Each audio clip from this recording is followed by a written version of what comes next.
Turkey's heartland, the high plateau of central Anatolia, has been inhabited for at least 8 millennia.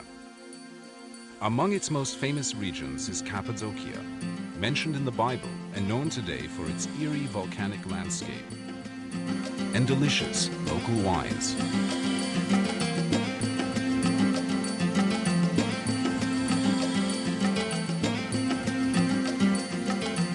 When Mount Erciyes, near Kayseri, was an active volcano, it spewed tons of lava and volcanic ash over the region. The ash solidified into soft rock that was later eroded by wind and water into valleys, plateaus, gorges, caves, and pinnacles. Early Christians settled in Cappadocia to practice their religion in peace. St. Paul visited here, and many monks and hermits sought the solitude of its lonely valleys filled with caves.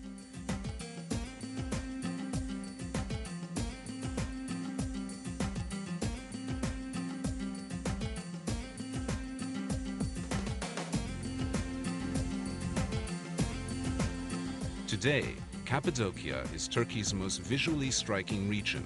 Visitors come from around the world to tour the Göreme Open-Air Museum, a World Heritage Site sheltering dozens of medieval cave churches. Many of the church interiors are decorated with colorful frescoes of religious scenes. Perhaps the finest are the dark church, called Karanlık Kilise in Turkish, and the church of the Buckle, or Tokalı Kilise.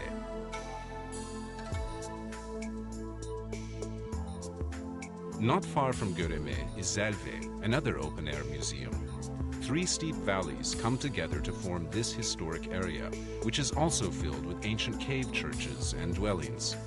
The Zelve valleys were actually inhabited until the 1950s. By that time, erosion had threatened the structural integrity of many caves, and there was a risk of collapse, so the inhabitants were resettled nearby. Dominating the Cappadocian skyline is the natural fortress of Üçhisar, rising above the town of the same name. This great rock promontory, 60 meters high, was hollowed out and made into a fortress by early settlers. Today, visitors climb to the top through a system of caves and passages to enjoy the spectacular panoramic views from the top. The town of Avanos, on the banks of the Kızılırmak River, is famous for its colorful Cappadocian carpets and red clay pottery.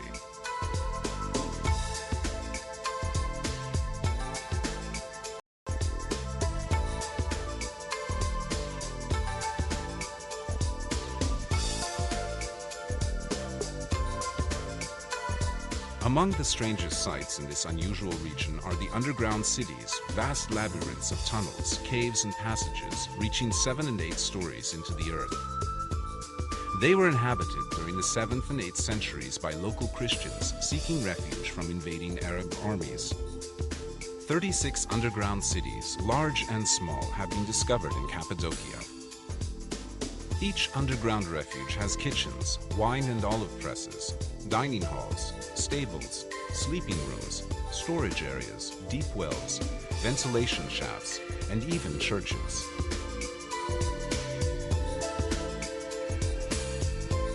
The entire complex could be closed off to enemies by rolling huge stone wheel doors across the entrance tunnels.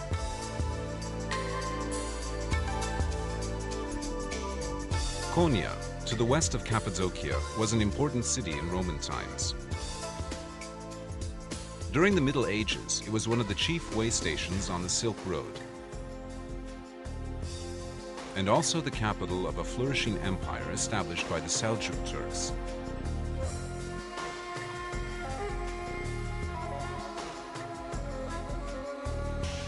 At the height of the Seljuk power of the 13th century, Konya was home to Mevlana Celaleddin Rumi, one of the world's greatest mystic poets and philosophers. Rumi's disciples became the whirling dervishes, Sufi mystics who seek spiritual communion with God through a captivating circular dance.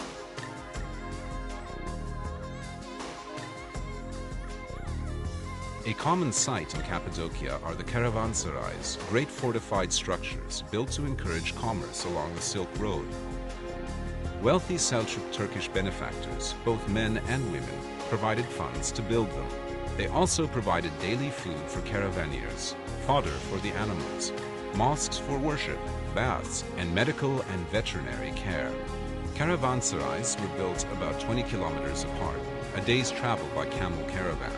Over 100 of these fine buildings can still be seen in Turkey, many of them in Cappadocia.